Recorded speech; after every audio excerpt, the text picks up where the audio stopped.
Jadi kemarin saya sempat mengunjungi sekolah di tempat saya sekolah dulu kan, di Man Aceh Besar juga tempatnya. Jadi saya biasanya dulu ketika saya masih sekolah, ketika ada anak kuliah yang datang ke sekolah, kami itu excited untuk menanyakan tentang perkuliahan gitu. Tetapi pada ketika saya mendatangi sekolah tersebut, eh, sangat minim ada siswa yang menanyakan tentang perkuliahan. Sampai saya menanyakan hal tersebut ke guru. Misalnya ada berapa orang yang lulus beasiswa gitu. Kalau kita SMA kan lulus beasiswa apa namanya? SN. Nah, berapa orang yang lulus beasiswa gitu. Berapa orang yang mau kuliah di mana? Saya kuliah di UIN nih, ada relasi gitu-gitu kan. Jadi gurunya mengatakan bahwasanya sekarang udah minim anak-anak mau kuliah karena karena alasannya nanti kuliah apa tidak menjamin gitu. Nanti kuliah misalnya kayak tadi kuliah keguruan, nanti saya nggak jadi guru, nanti kuliah paling jadi PNS. Dan sekarang isu-isu sekarang kan PNS itu udah nggak ada, P3K gitu. P3K itu ketika kita aktif aja, setelah itu kan dia putus gitu. Jadi perspektif mereka sekarang bahwasanya mereka ingin keluar dari hal tersebut, mereka akan tidak kuliah dan mencari jati diri mereka tuh di luar itu, di luar pendidikan kita gitu.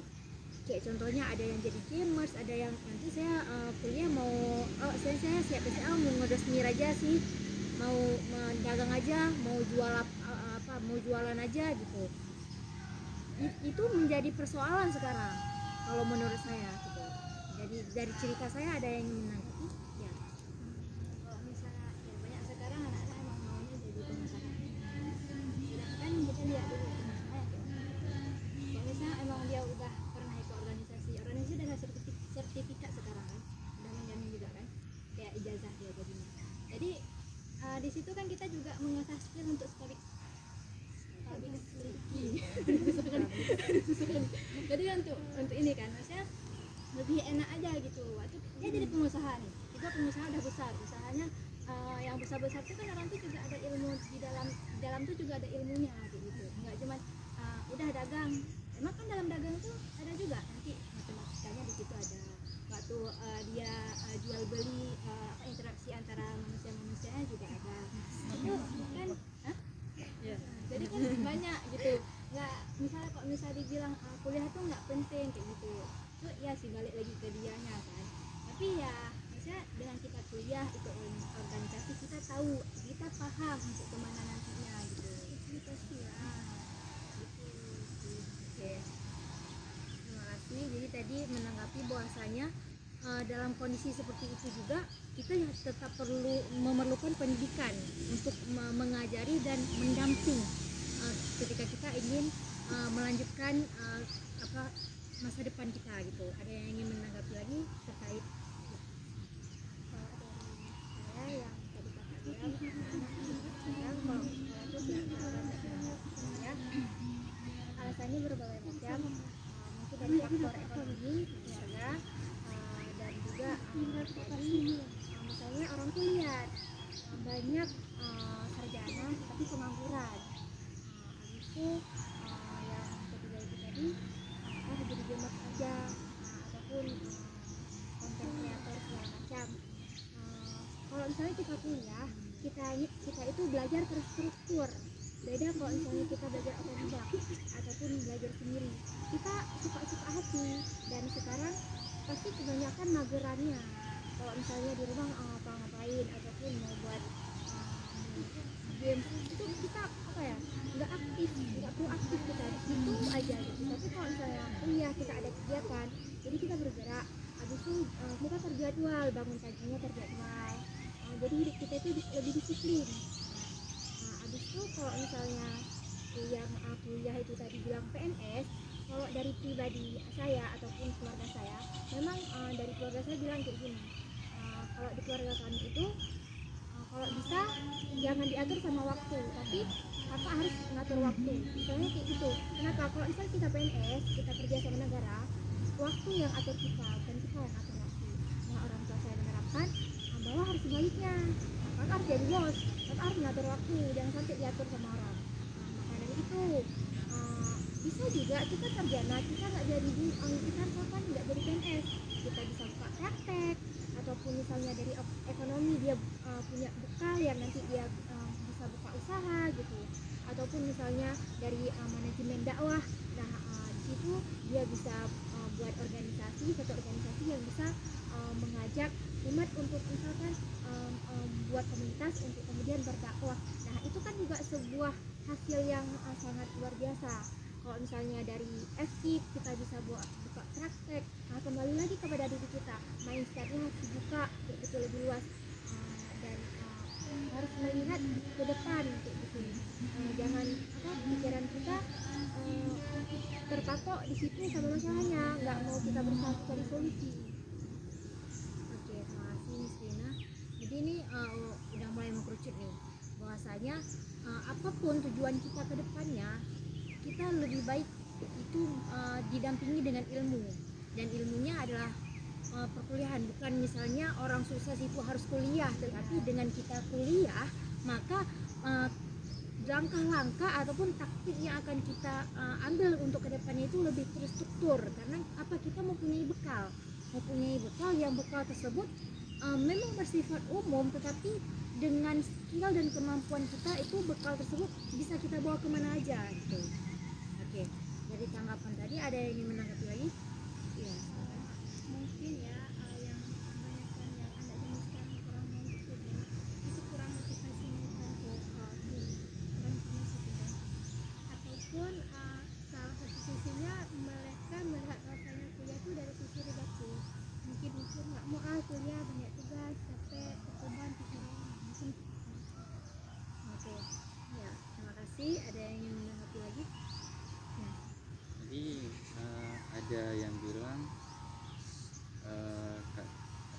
soal memfasilitasi ya. Jadi kalau menurut saya gini, kalau memang kita nggak kuliah, terus kayak kak bilang tadi, ada waktu kak ke sekolah ada sedikit minat dari anak-anak itu untuk ingin kuliah atau jadi PNS gitu kan.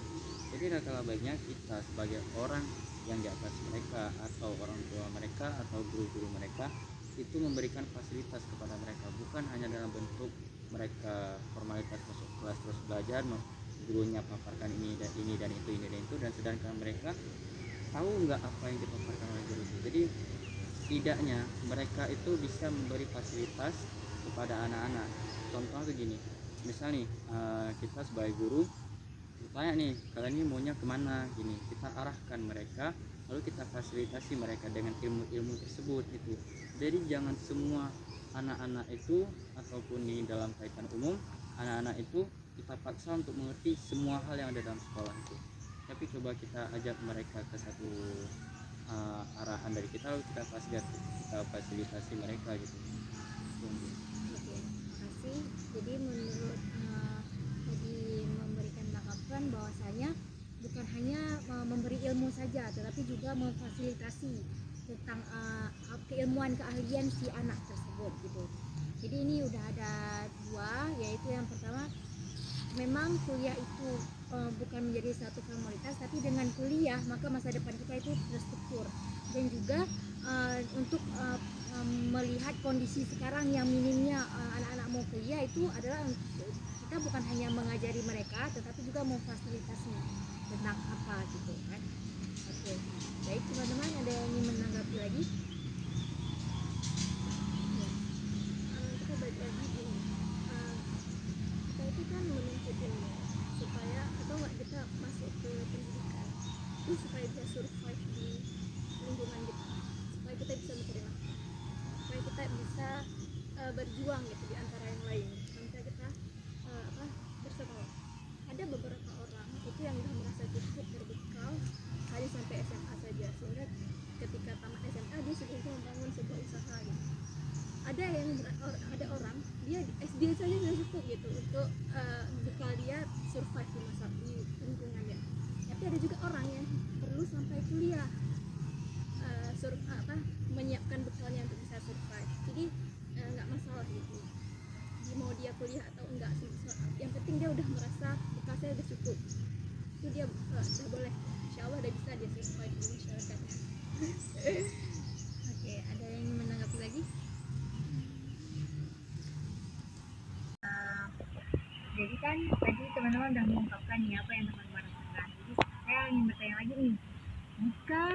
pertanyaan tersebut atau hal tersebut terjadi sama kawan ataupun sama teman-teman sendiri, apa sikap yang akan teman-teman lakukan?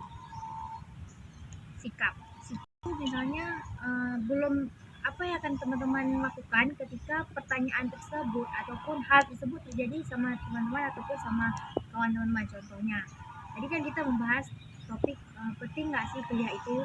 Nah, jika topik tersebut itu ditanyakan kepada teman-teman ataupun ada kawan teman-teman yang merasakan hal tersebut, itu apa sikap kawan-kawan semua?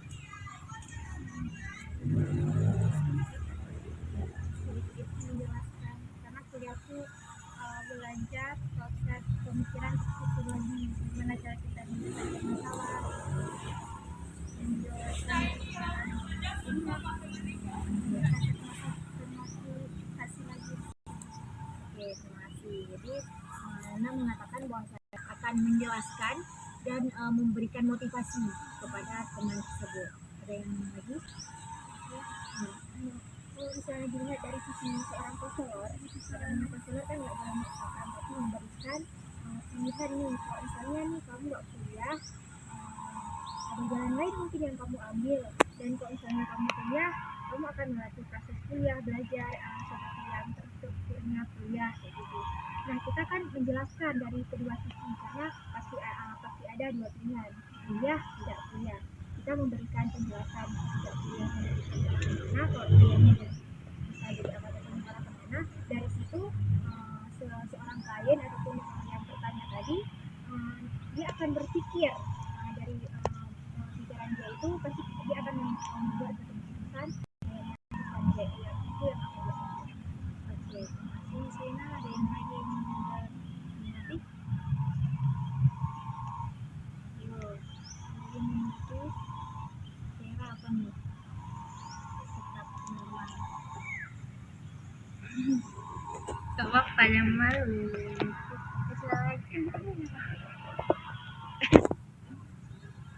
Ayo Emma.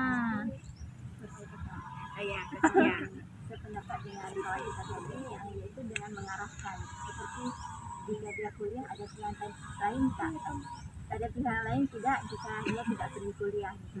Ataupun jika tidak ada juga memilih untuk di rumah mungkin karena malas ya. Maka mungkin kita akan memberi ancang-ancang untuk bisa.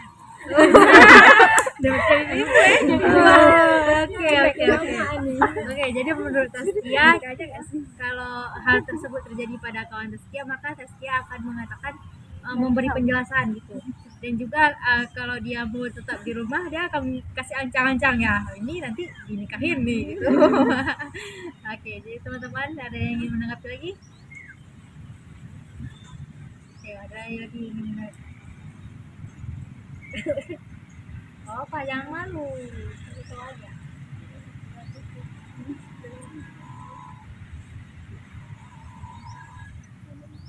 Kalau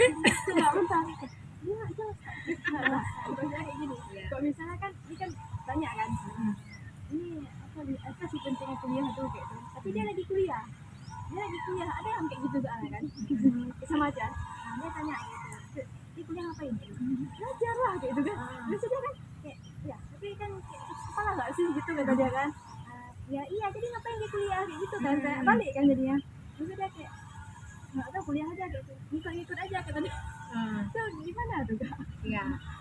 Nah, itu salah satu permasalahan tuh. Dia lagi kuliah tapi baru muncul pertanyaannya. Kenapa sih kuliah? Gitu kan? Jadi ada yang menanggapi? Pengolahan sikap sambil itu. Iya. Kuliah nggak kuliah, kalau misalnya menjadi orang sukses itu pasti ada proses jatuh bangun. Kalau nggak ada apa namanya kesuksesan yang instan, bahkan kita mau buat mie instan aja kita harus rebus air dulu dan kita harus nunggu. Itu untuk yang seinstan itu. Apalagi yang namanya kita pengen meraih kesuksesan kayak gitu. Ya memang kesuksesan itu nggak mesti didapat oleh seorang sarjana ataupun boleh dari yang bukan sarjana. Tapi kita harus menghargai setiap proses orang ini. Prosesnya beda-beda. Proses capeknya yang dirasakan beda-beda. Perjuangannya itu beda-beda. Kalau misalnya nih ujian kita usaha pasti ada jatuh bangun bangkrut. Bahkan tergantung usaha apa yang kita buka. Mungkin kalau usaha jual-jualan misalnya ada yang mungkin terjual dulu, resiko apa tuh namanya, resiko dia ataupun apa tuh bantu begitu, bahkan shock kita bangkrut. Coba bayangkan kalau misalnya tambang juta yang dikeluarkan bahkan miliaran, kalau misalnya bangkrut kayak mana ya, itu naik turun dan kita harus siapkan mental untuk hal itu. Dan kalau misalnya nih kita kuliah juga punya peran ataupun punya apa ya, rintangan-rintangan tugas, ujian, TS, belum lagi nanti tugas akhir, skripsi, dan di skripsi itu bahkan bisa dibilang itulah hantunya mahasiswa gitu kan, ya udah pusing kali mikir skripsi. Nah dari itu kan kalau misalnya kuliah banyak tugas, nggak siap-siap tugas, orang yang pandai itu yang selalu menjadi solusi, sedangkan orang yang bodoh itu selalu menjadi alasan. Jadi kenapa tugas kita terbengkalai? Padahal di sini kita disuruh sama orang tua kuliah, cuman kuliah kan, mungkin nggak ada kerja, seminggu kita nggak full masuk kuliah, tapi kenapa tugas kita terbengkalai? Lale, kenapa? Nonton, banyak kayak gitu. Misalnya nggak usah dari teman-teman, saya sendiri merasakan apa yang membuat misalnya tugas sia-sia semacam ya karena banyak kan nonton, banyak kan lalainya, ataupun rencana nih buat tugas, kita nongkrong yuk buat tugas, tapi sampai ke tempat nggak buat tugas, ghosting. Jadi itu kembali lagi kepada diri kita. Apa namanya, kita harus bangun mindset, kita harus punya target, harus punya tekad. Kalau aku kayak gini-gini terus, bisa nggak ya aku sukses? Karena cerminan kita sukses untuk ke depan, kita lihat diri kita yang sekarang aku berkualitas nggak untuk 5 tahun ke depan. Kalau misalnya kira-kira sekarang matur-maturan ke mana, apa beberapa tahun yang akan datang, apa yang akan kita petik gitu.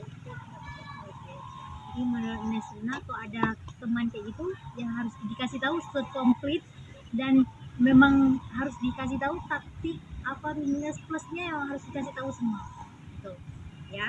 Oke, dari teman-teman lain ada yang ingin menanggapi? Jadi kan Kak, itu kalau kita lihat dari segi manajemen masalah itu kan, itu kalau kita lihat kenapa dia bisa berbicara seperti itu sedangkan dia sedang dalam proses perkuliahan, itu ada terjadi sebuah problem pada pikiran dia sendiri karena dia sudah merasa lelah dan merasa bosan dengan kuliah. Kenapa dia bisa bosan? Karena yang dia lihat tiap hari kayak formal aja, pergi bangun pagi, sholat subuh, terus ke kuliah, terus belajar, dan setelah sampai dia tidur lagi. Ya, jadi dia merasakan kejenuhan dalam dirinya. Terus bagaimana reaksi kita sebagai seorang teman ataupun sahabat? Itu mungkin kita bisa memberikan sebuah motivasi. Oh, kalau kita bilang motivasi itu mungkin jadi hal biasa bagi orang, karena ada sebagian orang kalau kita kasih motivasi, dia not bad, nggak peduli soal apa yang kita bicarakan. Mungkin kita bisa ngajak dia healing. Karena ada salah satu mahasiswa di UIN, dia orang yang memang bagi saya itu membuat diri saya penuh dengan motivasi, karena dia bilang kita tuh sebagai mahasiswa nggak harus formal, bangun pagi kayak saya bilang tadi terus balik lagi tidur. Kita bisa aja waktu-waktu kosong kita healing, nggak perlu rame-rame, karena kalaupun kita pergi rame-rame dan berencana, nggak pasti rencana itu akan terjadi. Karena apa? Karena waktu saya di pesantren tuh Ustadz saya mengatakan kalau kita merencanakan sebagai manusia boleh, tapi yang menentukan semua itu adalah Allah, gitu kan. Terus abang itu bilang juga nggak perlu rame-rame, bisa juga kita pergi sendiri kemana yang kita suka, atau mungkin kita mau shopping ke mall boleh, di sini kan ada matahari, ada sushi ya, atau kita mau healing ke laut bisa, mau healing ke gunung juga bisa, ada guru teh. Jadi nggak perlu, ini persepsi saya, nggak perlu harus dengan motivasi, tapi kita bisa cari suasana lain dari kegiatan kita, nggak harus formal itu ya. Karena kan kalau ini kan saya sendiri cowok ya, jadi kalau pribadi saya itu ketika merasa bosan dengan dunia perkuliahan, saya pergi ke organisasi, saya pergi ke masjid raya, saya pergi healing ke laut lah atau gimana, itu mau sendiri atau rame-rame ya itu urusan saya. Tapi yang penting adalah kita mencari suasana baru di kehidupan kita, nggak harus itu karena orang pun